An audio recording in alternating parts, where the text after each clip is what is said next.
to Ikate's Crossing. Okay, so we're up to part 5, Dimensions of Marriage, of chapter 15. Journey of the Heart, the Path of Conscious Love, John Welwood. Right, I'm sharing this book. Now, you may or may not agree with everything that's said, but it just gives you some thoughts for reflection. Think about what your own thoughts are. So we're up to Dimensions of Marriage. So using the Chakra Wisdom Tarot and the Healing Waters Oracle, let's do a bit of a message in regards to Dimensions of Marriage. Let's have a look at Dimensions of Marriage.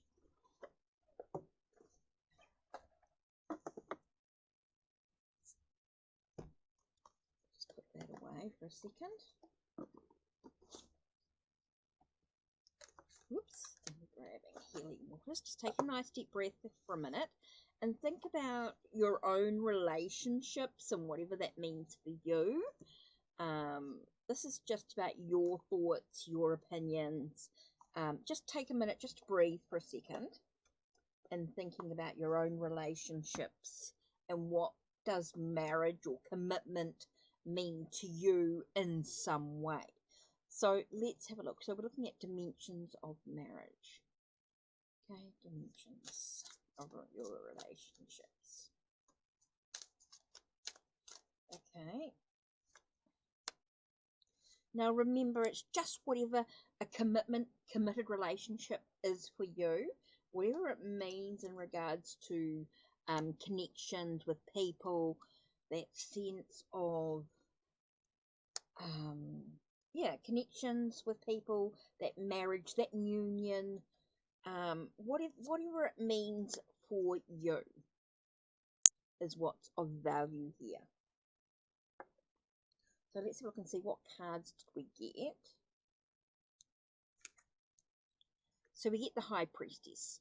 So I think it's about ancient knowledge, trusting your intuition in regards to your relationships, your I do feel it's very much about your gut instinct. Your intuition is so important here. It's how you digest your experiences through the relationship. That's really important as well.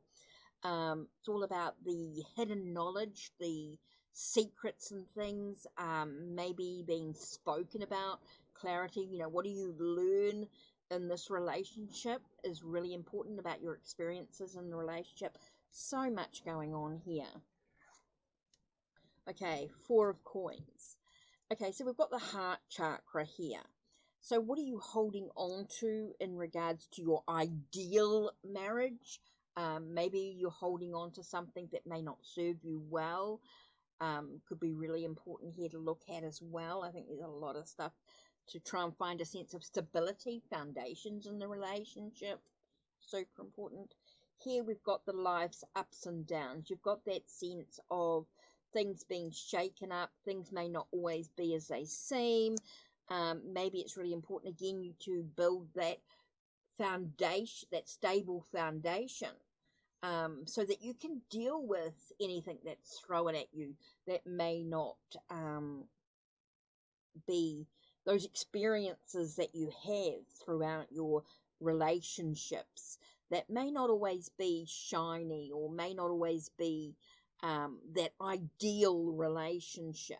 And so opening your heart to all possibilities and being able to deal with those things that shake you up, so with understanding, is really important here.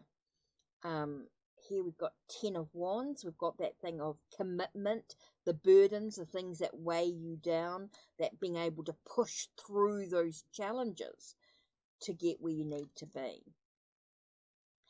To be able to look beyond the illusion, that ideal illusion, is really important here. Being able to use your skills and your abilities to manifest your own reality, to I get that sense of looking beyond the illusion to be able to manifest your own reality. So when we look at these cards here overall, we're looking at our idea, in regards to marriage. And maybe sometimes things shake you up a little bit. Things can be a bit wobbly. Things might not be as you expect. There's changes and things going on, and sometimes it's quite a big impact on your life, and how you deal with those is really super important here in regards to your relationship. How you choose to deal with it. So let's have a look at the card we get here is thank you, gratitude, and appreciating what's sustaining you. So I get that sense of being grateful for what you do have instead of what you do not have in your relationship. Being able to appreciate the differences that you might have with each other. Being able to just be still, be in that moment is super important. So let's take a moment to reflect on that. Take a nice deep breath and think about what you're being holding on to in regards to the ideal relationship, and then being grateful for what you do have. Super, super important. Okay, so let's have a look. Dimensions of marriage. Appreciating marriage as a mandala helps us understand that it is more than just a worldly arrangement. The Buddhist tradition recognizes mandalas as having three dimensions: outer, inner, and secret. The outer aspect of a mandala is how it manifests its structure and form. The inner aspect of a mandala is what goes on within it, its meaning and energetic qualities. And the secret aspect of a mandala is how it affects and acts on us in subtle, less visible ways. Similarly, marriage is not just unidimensional, but works on several different levels at once. The outer dimension of marriage, in its socially recognized form, people joining together in a lifelong partnership. This form is sacred because it belongs to the whole human community and is part of the human search to create a wholesome way of life. Wendell Berry describes the outer marriage when he says, forms join generations together, the young and the old, the living and the dead. Thus, for a couple, marriage is an entrance into a timeless community. The outer mandala also includes creating a home or living space that expresses the character of a couple's connection. When two people attend to the details of their environment, their home enriches both themselves and everyone else who enters it. However, if they neglect their environment and leave it in disarray, this will magnify the disorder in their relationship as well. How life proceeds in the home, how a couple set up the schedule of daily life, reflects and affects how they are with each other. Do they get up and run off to work, come home, throw some food together, turn on the TV and jump in bed? Or does their way of life express more elegance and dignity? They are all important aspects of the outer dimension of marriage. Traditionally, marriage has been defined solely in terms of these outer elements, as a social contract, as participation in a community, as the making of a home and family. Yet through the outer, marriage is important and sacred in its own right. It is no longer enough by itself to bind two people together. What is more crucial today is the inner marriage, the nature and quality of a couple's connections and interaction. How do they regard and treat each other? How do they communicate with each other? How do they respect each other and honor their connection? This card here, this gratitude card. Super, super connected here. The inner marriage is like a garden. Even though the outer circumstances such as soil and weather must be favorable, it must still be tended if it is to bear fruit. Unless two people tend to the quality of their relationship, it is likely to deteriorate from unintentional neglect. They become sloppy, little things slip by, and before they know it, they have built up tremendous antagonism and resentment. The garden has become choked with weeds. Mutual respect is an essential ingredient of the inner mandala. Respect involves recognizing that a human being has a great spirit, which reaches far beyond the familial facade of personality we may know or see. If my partner and I always treat each other in a casual, familial manner, relating to each other primarily as known quantities, we block the larger mysteries from entering our relationship. This causes us to lose respect for one another, since marriage taps into a larger energy beyond personality. This relationship can never be merely casual. Because we are representatives in marriage of the elemental masculine feminine, we could even regard each other as kings and queens. Queens and queens, kings and kings, it isn't. It's how the royalty treat each other with great dignity and respect. This is part of their discipline. A little formality of this kind can wake us up from the cozy familiarity that tends to envelop a long-term relationship. For instance, since we all wear very different clothes when dressing up, occasionally dressing more formally can be a way to express and emphasize the different principles we represent. Dressing up is like polishing our qualities so that they shine forth brilliantly, unobscured by the dust of everyday casualness. Many of us in present generations have rebelled against any kind of formality, perhaps because our parents or elders were formal in a stiff or sterile way.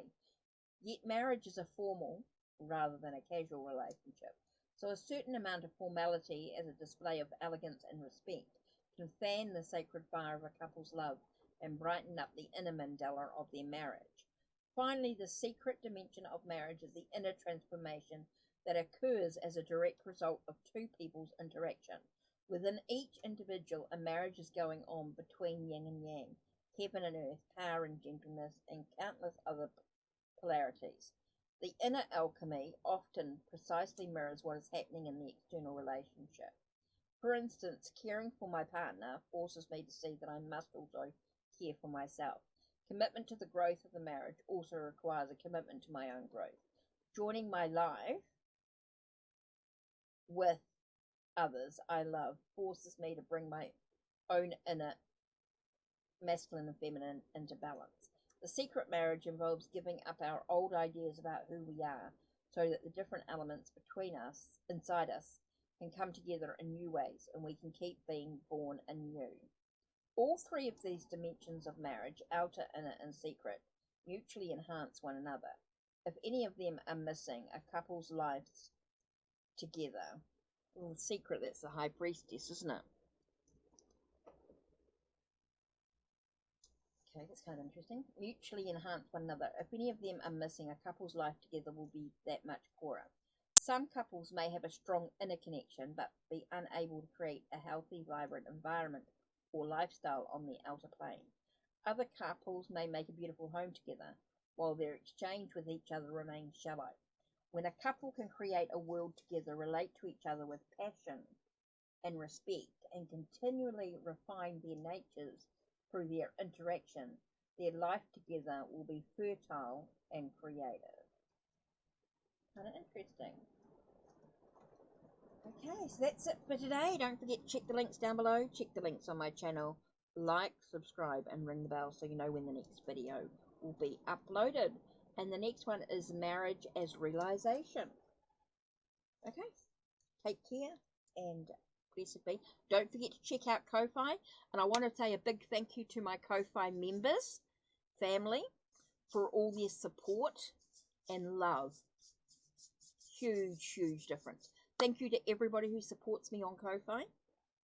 It really helps for me to be able to do these videos for you. Okay, take care. Blessed be.